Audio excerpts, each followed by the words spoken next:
कि पांचों राज्यों में बीजेपी बुरी तरह से पीट रही है, हार रही है और ये मोदी जी हारने जा रहे हैं। मोदी जी के लिए ये एक बहुत बड़ा जो है नुकसान होगा और ये नुकसान बीजेपी को तोड़ देगा। हमारा देश के प्रधानमंत्री आदरणीय मोदी जी कभी इजराइल को साथ देते हैं तो कभी फिलिस्तीन को साथ देते हैं और इस तरह का दोगलापन कर करके अपने 8 नौसैनिकों को जिनको जो है फांसी लगना था ओमान में, उनको नहीं बचा करके आप जो है जनता के पैसा से प्रचार प्रसार 5 राज्यों में किया। 3 तारीख को 12 बजे दिन से ही वो कैसे मीडिया खामोश बैठती है। अमित शाह ने कहा था मैं जीत रहा हूं, उससे पहले बंगाल में कहा ओ ममता दीदी आप कहाँ हो, तो कहाँ गई, वो ममता सरकार बना ली और ये चुप खामोश बैठ गए। आज हमें सत्ता बदलने की जरूरत आन पड़ी है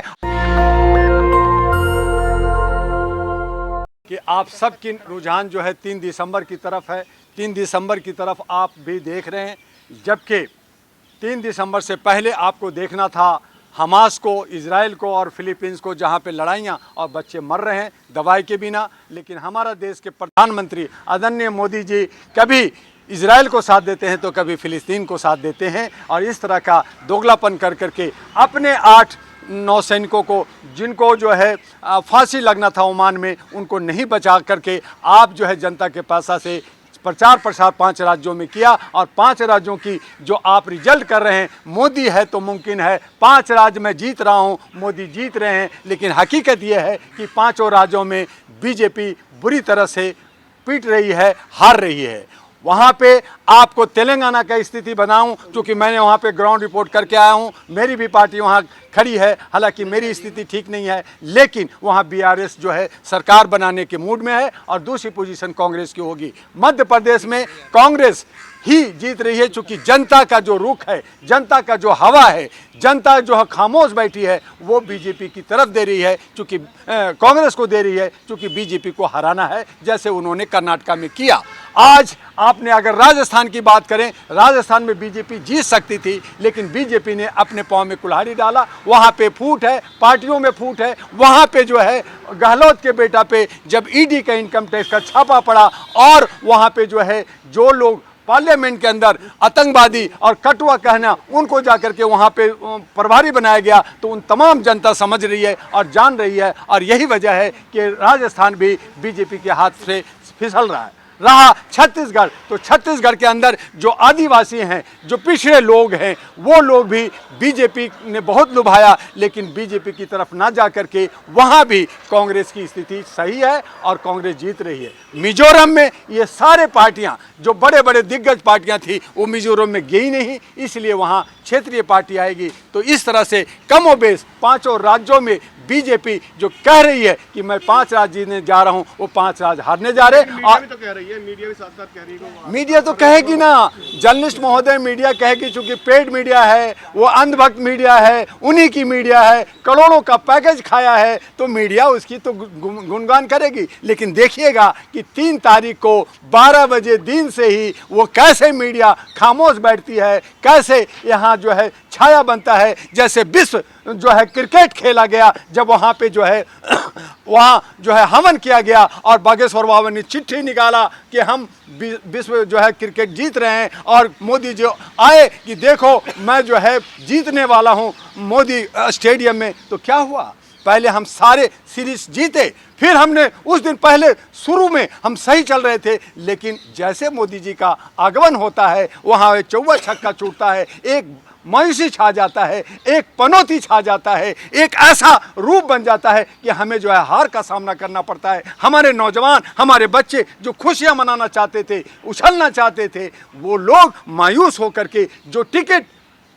5,000 10,000 का जो 1-1 लाख में खरीद करके गए थे, सट्टा का बाजार चल रहा था करोड़ों का, आप उन तमाम पे पानी फेरते हुए आपने हमें हराया। और यही स्थिति 5 राज्यों का जो होने जा रहा है और ये मोदी जी हारने जा रहे हैं। मोदी जी के लिए ये एक बहुत बड़ा जो है नुकसान होगा और ये नुकसान बीजेपी को तोड़ देगा। बीजेपी के अंदर कई गुरूट हैं, जैसे नितिन गडकरी का है और का है, मैं खुल के बात कर रहा हूं, वो सब अलग अलग होंगे और फिर 2024 का जो चुनाव आएगा वो बीजेपी के लिए बहुत ही नुकसानदेह होगा। और ऐसी हालत में चूंकि सकारात्मक विकल्प नहीं है, जनता कांग्रेस को भी नहीं चाहती, इंडिया को भी नहीं चाहती, चूंकि वहां भी सारे के सारे जो लूटमार लोग बैठे हैं, लोमड़ी लोग बैठे हैं, सभी क्षेत्रीय पार्टी के चीफ मिनिस्टर भ्रष्टाचार में बैठे हैं। बीजेपी ने 37 लोगों का लिस्ट बना रखा है, एक एक करके अंदर करना है। 3-4 तक हो सकता है कि केजरीवाल और जो है चड्डा साहब और जो है राजकुमार आनंद जेल जाएं, और आपका तेजस्वी और आपका जो है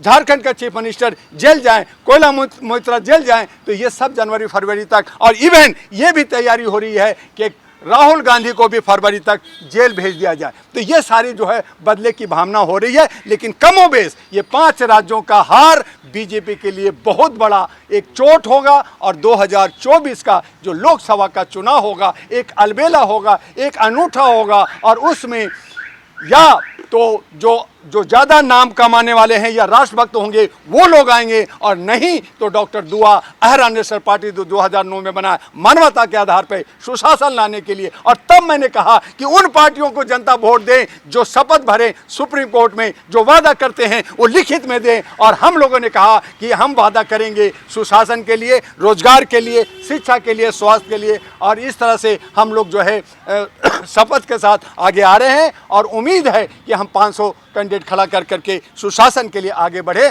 और ये खेला बहुत बेहतरीन होगा। क्या लगता है कि 24 का ये सेमीफाइनल है?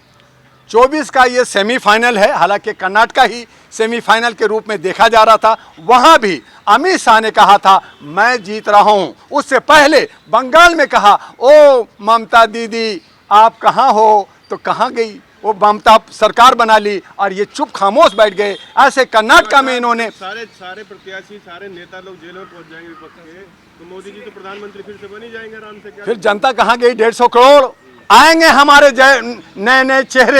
नए नए चेहरे को हम लोग उठा करके लाएंगे। उसमें जजेस जस्टिस हैं, पढ़े लिखे लोग हैं, हमारे जो है जर्नलिस्ट लोग हैं, उन लोगों को हम सामने लाएंगे। और हम कह रहे हैं कि अपने क्षेत्र का जो आप यंग हैं, जो लोग काम करने वाले हैं, हमारी बहू बेटियां हैं, बहनें हैं, उनको सामने आएंगी और एक नया क्रांति बनेगा। जैसे दिल्ली के अंदर आम आदमी पार्टी का एक नया क्रांति बना था, आप नया आंदोलन चला था। एक अलग बात है कि हमें धोखा मिला, लेकिन अब जनता समझ गई है और वो बहुत सोच समझ करके फूक फूक करके कदम बढ़ाएगी। तो सवाल तो यही है कि जो पहले अपने आप को कट्टर ईमानदार बताते हैं, वही बाद में कट्टर बेईमान जो है वो निकल के आते हैं। यस बिल्कुल सही कह रहे हैं। और उसी के लिए मैंने कहा कि कोई भी पार्टी जो जुमलेबाजी करती है, जो नफरत की राजनीति करती है, जो हिंदू मुस्लिम की बात करती है, वो जो है अपना एजेंडा, वो अपना FIR एक जो है वो एफिडेविट दें, वो शपथ पत्र भरें सुप्रीम कोर्ट से और इलेक्शन कमीशन के कि मैं ये काम करूंगा जनता के में और देश के लिए काम करूंगा। अगर नहीं किया तो मेरी चल अचल संपत्ति जब्त हो जाएगी और मैं आजीवन चुनाव से बाहर होऊंगा। ऐसा अगर लिख के बीजेपी देती है, कांग्रेस देती है, समाजवादी देती है या बसपा कोई भी देती है तो हम उसके साथ होंगे। और अगर नहीं लिख के देती है तो एक नया समीकरण बनेगा, नया चेहरा बनेगा। और उन शपथ के साथ, उस वादे के साथ, जिस तरह से एक प्रॉपर्टी का जब रजिस्ट्री होता है तो हम कहते हैं कि ये मेरी प्रॉपर्टी है, पावर ऑफ अटर्नी को नहीं मानेंगे, तो ये लोग जो है जुमलाबाजी को हम बाहर करेंगे। और यही हथियार एक कारगर हथियार होगा कि हम हर एक जो है लीडर से शपथ पत्र भरवाएंगे और वो नहीं भरता तो हम उसे नहीं मानेंगे। दुआ साहब, अभी चुनावों में मोदी जी ने सबसे बड़ी जाति गरीबों को बताया, युवाओं को बताया, महिलाओं को बताया और किसान को बताया। जब इन्होंने गरीबों का कहा और इन्होंने कहा गरीबों को मैं मुफ्त इतना इलाज दे रहा हूं, पहले तो इन्होंने चावल दिया, फिर इन्होंने सिलेंडर दिया, फिर उन्होंने 1200 सिलेंडर कर दिया, फिर इन्होंने आपने गरीबों की बात कर रहे तो आपने जो है जातीय जनगणना क्यों नहीं करा रहे? आपका राज था, आपने सिलेंडर गरीबों को बताते हैं ना, युवाओं को बताते, किसानों को बताते, महिलाओं को बताते। तो ये 5 राज्यों में ही क्यों भाई? आप देश के प्रधानमंत्री भारत के हो या 5 राज्य को हो? जहां पे चुनाव हो रहा है आप वहां पे जुमलाबाजी कर रहे हो। पूरे भारत में ये कहो ना कि पूरे भारत में ये होगा। हम सैनिकों को पेंशन रोक रखा है, हमारे जो है दिल्ली के अंदर जो हमारे बसों में जो सिक्योरिटी है उसको आपने पैसा नहीं दे रहे। तो आप जो है कहने और करने में फर्क रखते हैं और आप कहते हैं कि मैं दे रहा हूं। आप जुमलाबाजी कर रहे हैं, आप जो है सिर्फ सीट जीतना चाहते हैं। इसीलिए सांसद जो मेंबर ऑफ पार्लियामेंट है उसको आपने जो है विधानसभा में खड़ा किया। यह आपको शर्म नहीं लगता? आपको डर है कि हम हार जाएंगे? क्या हमारे विधानसभा के लायक कोई उम्मीदवार नहीं है? तो आप हर तरह से डरा के संभाल करके आप सत्ता बनाना चाहते हैं। जनता समझ गई है, जनता को रोजगार चाहिए, शिक्षा चाहिए, स्वास्थ्य चाहिए और सुरक्षा चाहिए। तो ये नहीं होगा। हमारी बहन ने एक सवाल उठाया कि ये उत्तर प्रदेश में जो है योगी जी जो औरतों को कह रही हैं कि वो शाम के बाद जो है वो ट्यूशन नहीं पढ़ेंगी, पढ़ाएंगे नहीं, बाजार में नहीं जाएंगी। तो आप पहले तो सुरक्षा तो दे दो। पहली बात, आपके देश के प्रधानमंत्री कहता है कि 100 जो है स्मार्ट सिटी बनाएंगे। स्मार्ट सिटी का मतलब होता है 24 घंटा चलना, जैसे न्यूयॉर्क चलता है। आपका बेंगलोर में चले जाइए, पूरा रात बाजार चलता है। और आप कह रहे हैं कि महिलाएं घर में जाएं। और आपके 123 जो है जो साधु सन्यासी जिस पे केस चल रहा है, जिस पे आपको एक्शन लेना चाहिए, आप उसको जो है छूट देना चाहते हैं ताकि वो जम करके वो बलात्कार कर सके। तो ये दोधारी बातें नहीं होगी। देश के लिए सुशासन करना है तो सुशासन के लिए काम करना होगा। महिलाओं को आरक्षण देकर रखा है। हाँ जी, आप आरक्षण दे करके आप उसकी अस्मिता को लूटना चाहते हैं। क्या आरक्षण दिया? अभी महिला बिल पास हुआ, 23% देने की बात किया। महिलाओं की संख्या जानते हैं भारत में जो 2011 की जनगणना सेंसस है उसमें है 48.84%। और आज जनगणना हो जाए तो 50% से ज्यादा महिलाएं हो जाएंगी। आप 23% दे करके उसमें ओबीसी और SC/ST को नहीं दे रहे। कौन कराएगी? कब कराएगी? जब आपको सीट मिल जाएगा। ऐसा ही राहुल ने भी कहा मैं जीत जाऊंगा तो जनगणना कराऊंगा। अब पार्टी में डिक्लेयर करते कि मैं जनगणना के हर राज्यों में जहां जहां मेरी पार्टी है वहां होगी, और हम अभी से डिक्लेयर करते हैं। ऐसे ही हमारे देश के प्रधानमंत्री कहते हैं कि मैं अभी से डिक्लेयर करता हूं, देश का मैं प्रधान, अगर मैं 8:30 बजे ताली बजा सकता हूं, थाली बजवा सकता हूं, नोट बदली कर सकता हूं, तो मैं जनगणना की अनाउंसमेंट भी कर सकता हूं। कर देते ना, क्यों नहीं किया? तो ये कहना और करना यही फर्क है, और इसीलिए हम गुमराह हो रहे हैं। और यही वजह है कि आज हमें सत्ता बदलने की जरूरत आन पड़ी है। और जब तक सत्ता नहीं बदलेगी तब तक जो है हमारा विकास और हमारा जो है मांगे पूरी नहीं होगी। और उसके लिए हमें अब ठोक बजा करके अपने जनप्रतिनिधियों को बांध करके और एफिडेविट के साथ हमें उसको लेना होगा। अगर वो नहीं पूरा होगा तो उसको सड़कों पे ला करके हम लोग जो है उसको पीटेंगे और उसको हमेशा के लिए नेता बनने से रोकेंगे। उनकी सारी प्रॉपर्टी को जब्त करके जनता में बांट देंगे। क्या ये कोई पार्टी करने के लिए तैयार है? अगर है तो आए सामने, हम उनके साथ देंगे। मोदी जी ड्रोन योजना लेके आए हैं महिलाओं के लिए, ड्रोन योजना। उन्होंने बहुत सारी योजनाएं लाई। उन्होंने रोजगार योजना लाए, 2 नौजवानों को 2-2 करोड़ देंगे। 10 साल में 20 करोड़ कहाँ गया नौकरी? उन्होंने कहा 100 स्मार्ट सिटी बनाए। कौन सा स्मार्ट सिटी? एक सिटी बना। उन्होंने कहा हम जो है हेमा मालिनी की गाल की तरह पूरा भारत को बना देंगे, स्वच्छता कर देंगे। कहाँ बन गया? उन्होंने चश्मा पहना दिया, एक में चश्मा एक में गांधी को भी मार करके हमारे जो है गोडसे को घुसा दिया पॉकेट के अंदर। कहा कि इनकी जो है आर्थिक स्थिति कमजोर कर दो, मार दो, और उसके बाद में हम राज करेंगे। आपने हमारे बेरोजगार किया, हमारा शिक्षा खत्म किया, हमारा स्वास्थ्य में खत्म किया। आपने कोरोना के वक्त में 40,000 लोग हमारे मरे। आपने दुनिया भर की दवाई, आज आप ही लोग कह रहे हो, आपके रामदेव बाबा कह रहा है जिन्होंने इंजेक्शन लिया उनको जो है हार्ट अटैक हो रहा है, उनका जो है हार्ट सिकुड़ रहा है। तो आपने गलती कर रहे हो और आप मान नहीं रहे हो। जहां पे आपका कोई काम हो जाता है तो कहते हो मैंने किया, और जहां काम नहीं हो गया वहां पे कहते नहीं ये मेरी गलती नहीं है, खामोश हो जाते हो। तो ये 2 तरह की बातें नहीं चलेगी। आप जो है अफ्रीका में बैठे थे, चंद्रयान गया, सफल हुआ, तो कहा मैं सफल हो गया। अरे भाई वहां से वैज्ञानिक लोग सफल हुए, आप बाहर नहीं होते तो पुनौती हो जाता। आपका ये जो है विश्व क्रिकेट हुआ, आप बैठे थे, जिता देते ना, लेकिन वहां आप खामोश हो गए।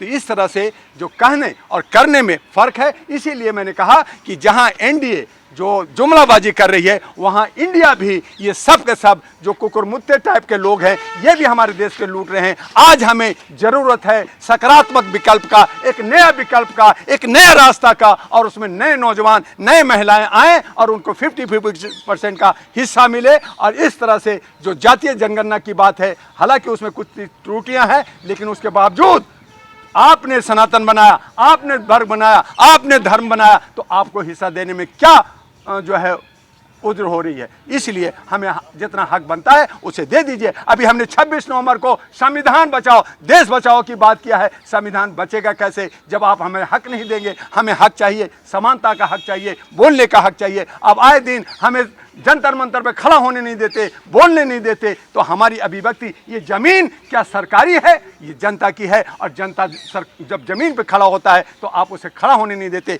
बोलने नहीं देते। तो ये जो है तानाशाही है, हिटलरगिरी है, और इस तरह से नहीं चलेगा। ये लोकतंत्र है, ये समानता का देश है। हम जो है सभी लोग एकता और समानता के साथ जीना चाहते हैं और हमें सांस लेने दें। इसीलिए अमन और शांति की हम आप चैनलों से आह्वान करते हैं कि हम सब लोग मिल कर करके एकता बना करके देश को आगे बढ़ाएं। नेशनल दस्तक की आपसे गुजारिश है कि अगर इसको बचाना चाहते हैं तो नेशनल दस्तक को सब्सक्राइब करने के लिए रेड कलर के सब्सक्राइब बटन को दबाएं, फिर बेल आइकन की घंटी दबाएं।